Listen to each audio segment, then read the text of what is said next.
Hello everyone, this is Aaron from Aaron 101 Productions. Welcome back to another video here.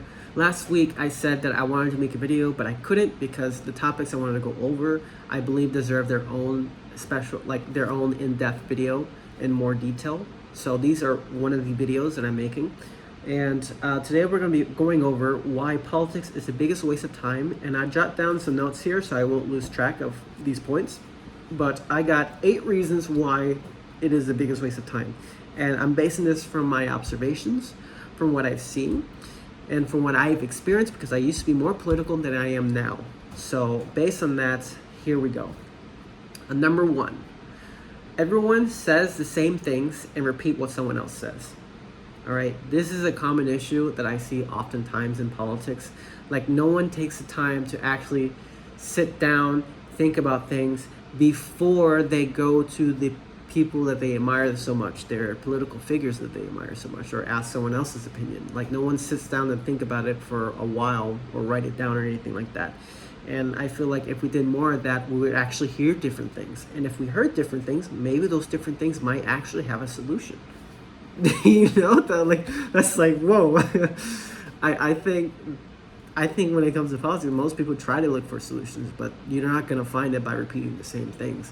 And by the way, like, saying the same things that someone else says, it destroys your individuality, because, like, how are you going to pick sides and then say the same things that everyone else says and claim that you're an individual while you haven't, like, sit down to have an original thought?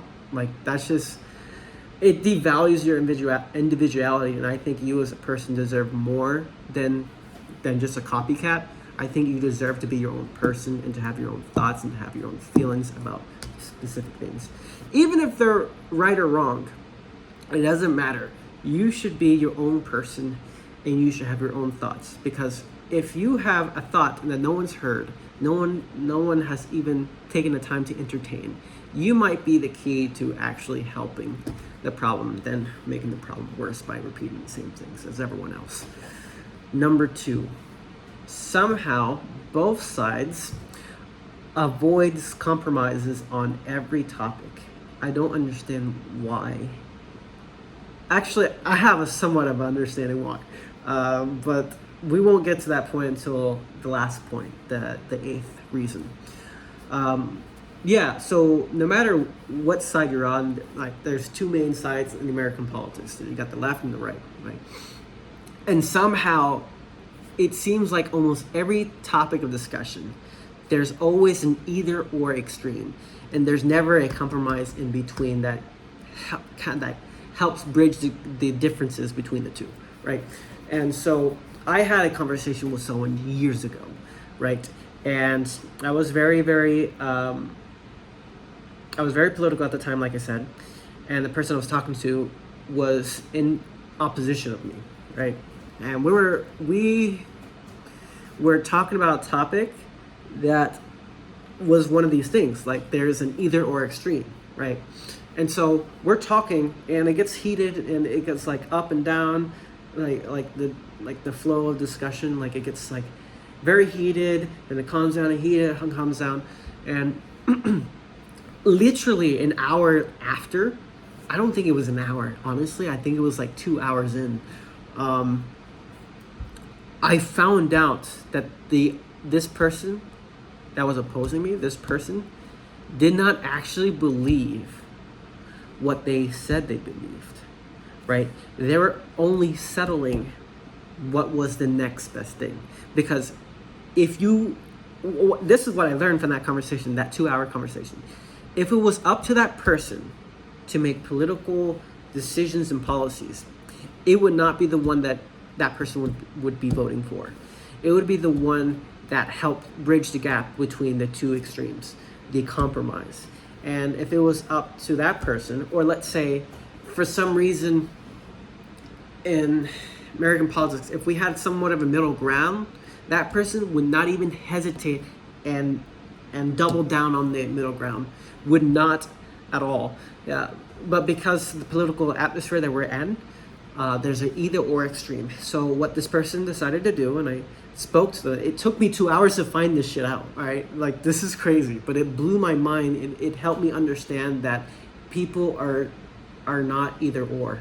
They're more complex than that. And so, if it was up to that person, they would pick the compromise. But because that compromise was not available to either party, they decided to go with the party that they chose with, that somewhat resembled to the compromise, but was far from it. And this is a big issue. If both sides focus on things that they can work through, things that they have in common, then we would probably see a lot more things getting better than getting worse. And I don't think it'd be very, very good to be, I think it's a big waste of time to be involved in something that could be easily talked about and resolved with compromises than no compromises at all, and everyone loses. Number 3, both sides say the system's rigged. They fucking do. They say that. Both sides say the system's rigged. So you go to the left side, right? And you realize from that point of view, the system's rigged and you're in that rigged system. Okay. Well, guess what? Maybe you say, okay, fuck it, I'm gonna change sides. So you change sides. And then you say the same shit, right? Maybe from a different point of view, but the concept is the same. The system's rigged. So then you can't switch sides again because you left the side because the system's rigged. And the side you're in doesn't matter, the system is rigged. So what you got here is that you're buying into something because the system's rigged. And you want to help the rigged system within the rigged system. And then you realize that, oh, well, none of this shit actually makes sense because nothing's actually happening. And that's exactly right. Nothing is actually happening because both sides are rigged. I don't know what to tell you. I mean, I don't think it really makes sense to pick a side. Considering the things that some of the points I went over already, I don't think it really makes sense to pick a side if all you're going to say is that the system's rigged and there's nothing you could do about it. You could yell and scream and debate all you want, but in the end of the day, the system will choose itself. It's in the benefit of the system, not for you. And this took me a while for me to realize that as a person who used to be very, very political. And it was a tough pill to swallow, but I think it's safe to say that if the system's rigged and there's two sides that's convincing you to play in the rigged system, then those sides are most likely part of the rigged system. And it's in the benefit of the rigged system and not in the benefit of you, unfortunately. Which is another reason why it's the biggest waste of time. Number 4, both sides say that there's, both sides are looking for their savior to come save them. I see this a lot, all the time, left and right, that people complain about so much. They sit back and cheer for a political figure in the rising and hoping to save us from fucked up shit that's happening, right? And so they get sworn in, and then they over exaggerate the expectations they have about their focused savior, so and so, and they get in, and the things that they were hoping they'll do, they maybe done very little of that, right? And so things are somewhat okay, but they're not as good as they would have imagined, would have expected. And so I think if people stop looking for other people to save them and start looking for themselves to save themselves, then I think you have a different story here. How is it that everyone's just going to sit back and expect someone to save them when everyone's sitting back? No one's going to save you if everyone's doing that. If everyone chose to save themselves, right? If everyone chose to be more accountable, to hold themselves accountable, right? I think you'll see more results from that than you would sitting back and doing nothing, but hoping for someone to come when in reality no one's coming to save you. That's just, it's really unfortunate. But Number 5, everyone's complaining about everything but themselves. This kind of relates to the previous one, but this is the one I see so much all the time, is that everyone's complaining about everything but themselves. There's no like self-accountability or anything like that. And if you acknowledge the things you're doing and the things you're not doing and take action on those things, maybe, just maybe, things might actually get better. Okay? Maybe things might actually get better, and you could be part of the reason why things are getting better. If you choose that route, you can be that reason why things are getting better. But most people don't want to do that. It's hard. It's, for some reason, it's and this is something I've been practicing. It's not. It's easier said than done, but it's really hard to really acknowledge your faults and to work on them and to better at it. And it's not something that to be taken lightly either. But if everyone just did that, I think the world would be a little bit of a better place. It's just strange how like politics, they encourage that sort of social behavior and try to reinforce that in our culture, so much in our culture. It's really weird. Where are we? Number 5. Okay, number 6. Most people do not want to be deeply committed to their purpose. All right, so this relates to 5 and 4 a little bit, right? The savior, everyone's hoping for a savior to come save them. Everyone's complaining about everything but themselves, right? To be deeply committed to their purpose. What do I mean by that? Well, the main idea, the general idea of politics is so that we can improve the better quality of life for our country. And so what best way to do that when you sacrifice and suffer for that goal, for that reason, right? So how much do you have to sacrifice? How much do you have to do that for the greater good of the country, right? And I believe for something like that, it has to be the most selfless thing you could ever do. Actually, it's not the most selfless thing you could ever do. I think that's one of the most selfless things you could ever do, but it's still a very, very demanding commitment, for sure. It's something not to be taken lightly. If people follow politics, right, and they say they're interested and they say they want to make the world a better place, I don't think they really realize that the kind of commitment that really goes into that. There's a lot of suffering. There's a lot of sacrifice. It's very demanding. It sucks, right?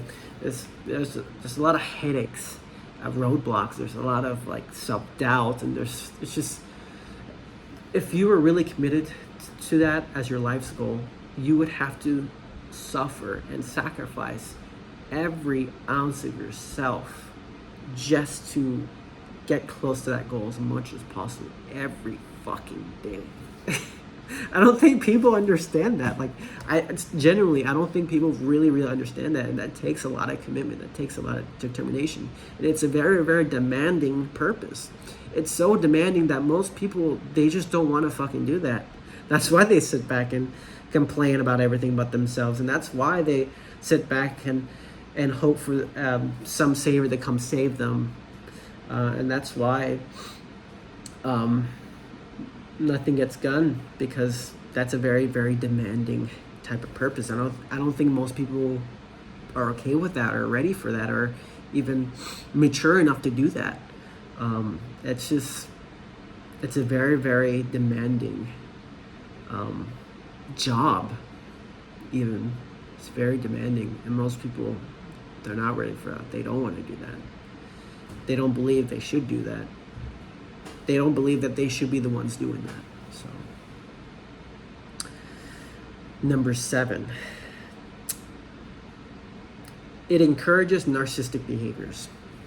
I see this all the time. I've been watching like debates here and then just to get an idea, like, okay, what is it about politics I really don't like, right?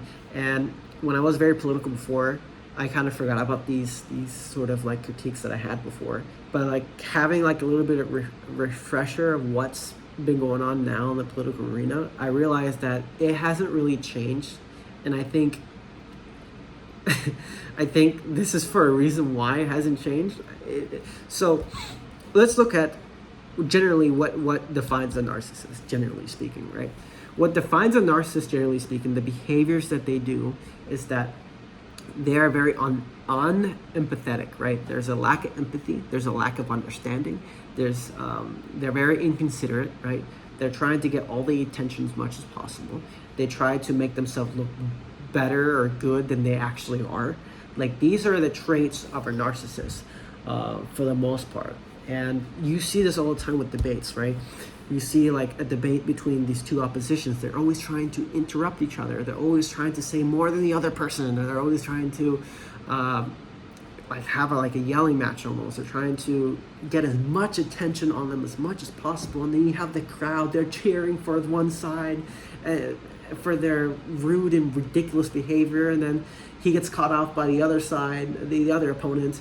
And then their side is rooting for that disrespectful behavior and manners and so on. And it's like, what the fuck? So you're encouraging people to be narcissistic, and you have a crowds of people just fucking like loving you and hating you and just encouraging these behaviors just to get somewhat revenge back from the other opponent. Like, it just doesn't make sense. It's very unhealthy. And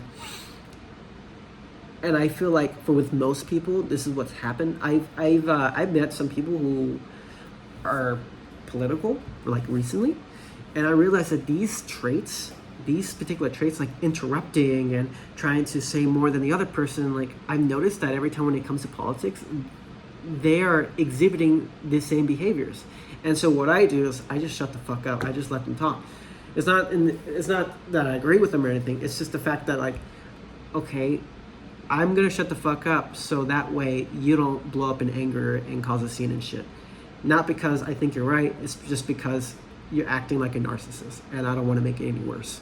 So there you go. Aristotle, many years ago, oh, you know what?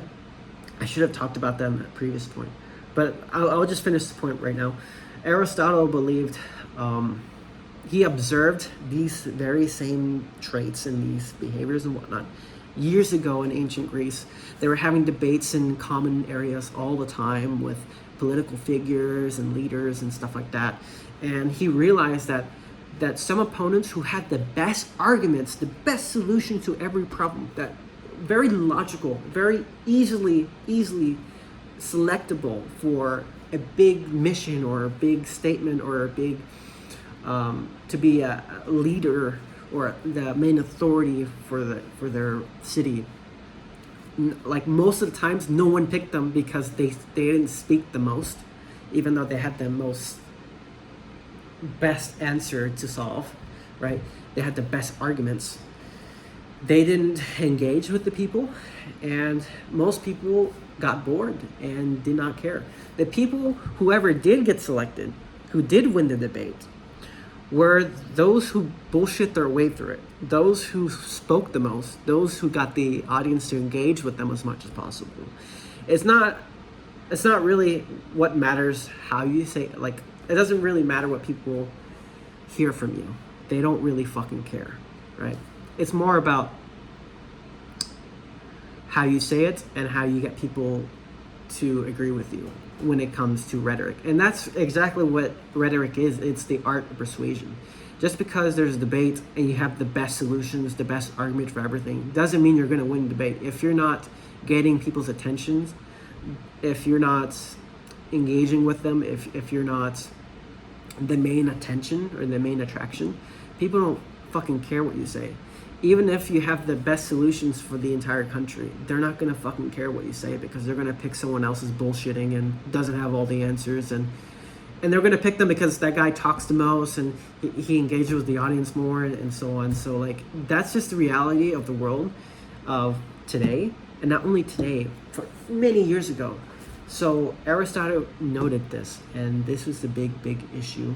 These narcissistic behaviors, more than likely, for some reason, people seem to think that these narcissistic traits is somehow correlated to competence and confidence. Although these narcissistic traits could somewhat deceive you of these things, they're not a direct link of competence and confidence to solve all your problems. unfortunately. Now, relating to the previous one, the deeply committed purpose, I just want to touch on the last note regarding with Aristotle. Okay, a lot of these self-help books, and I'm saying this for a reason, these self-help books, they encourage you to better oneself for yourself, but Aristotle had a different idea, right? So Aristotle believed that there are these 12 virtues. They're a little bit outdated, but there's the 12 virtues, okay?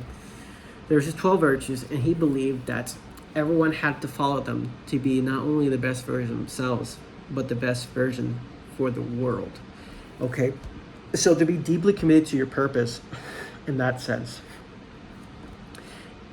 for Aristotle, it was a moral obligation to be the best version of yourself, because you're not doing it for yourself, you're not doing it for other people, but you're doing it for the entire world. That is the best purpose you could ever do. And that requires so much out of you. Is one of the most selfless things. Again, one of the most selfless things you could do as a person is just dedicate your whole life to the world.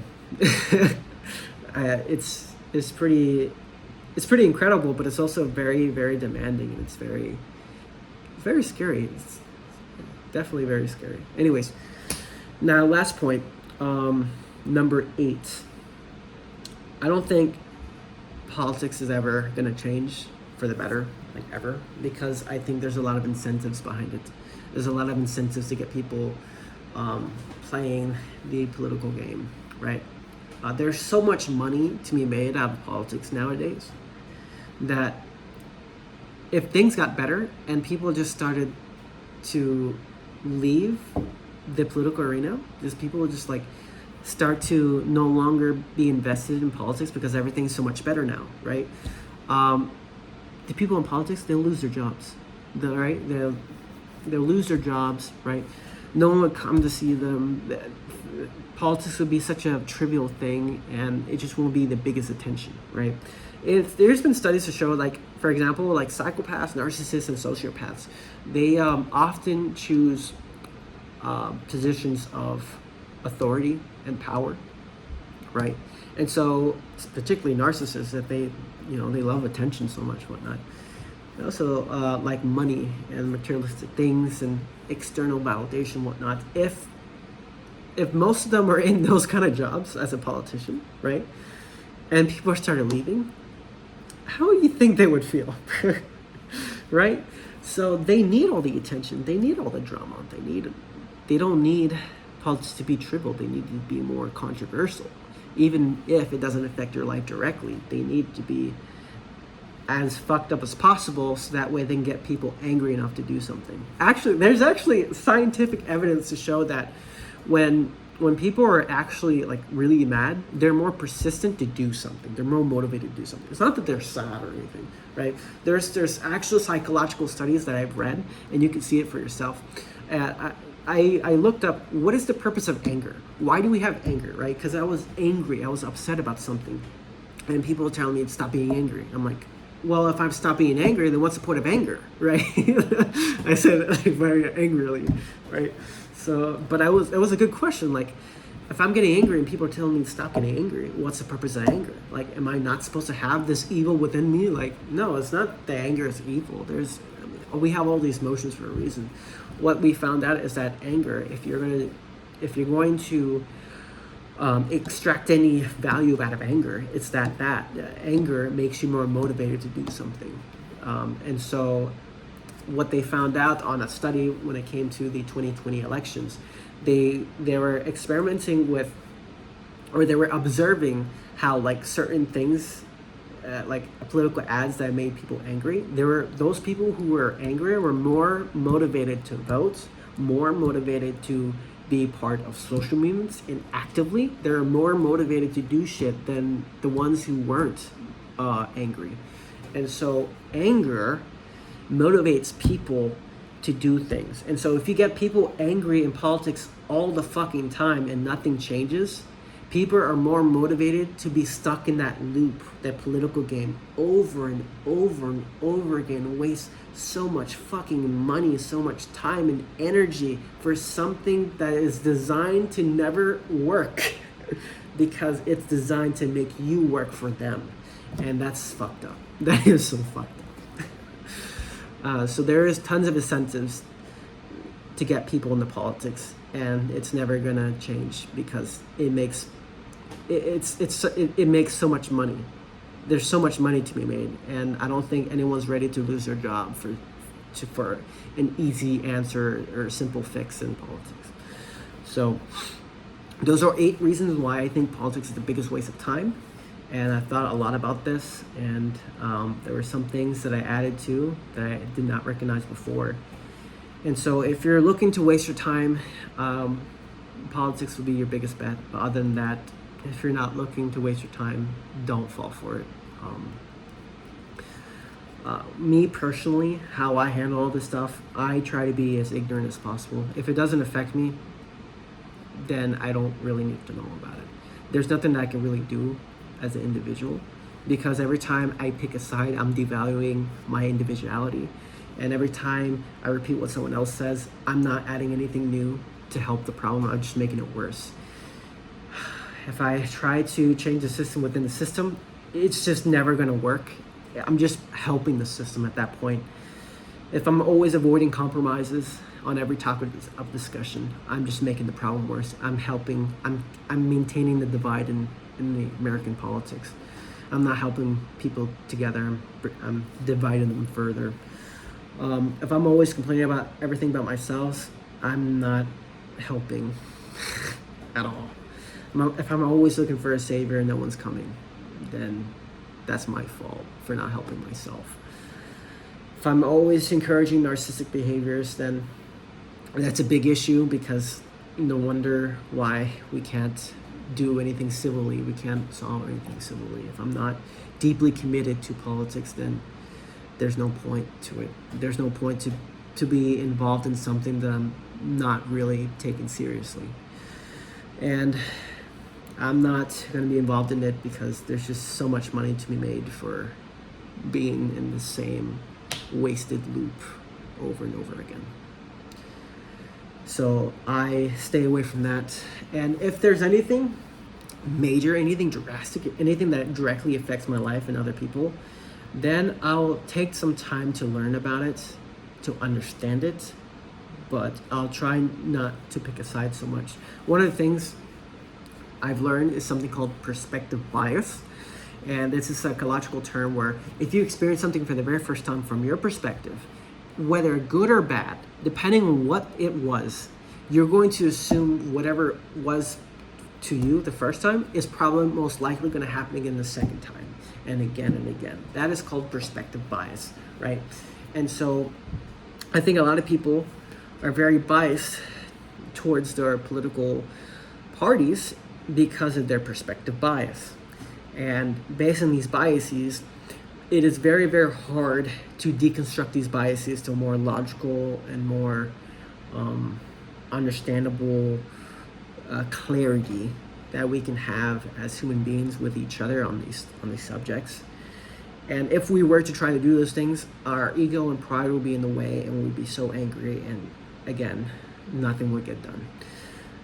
It takes a lot of self-control. It takes a lot of patience. It takes a lot of understanding. It takes a lot of sitting back and just really actually try to understand. And that's really, really hard.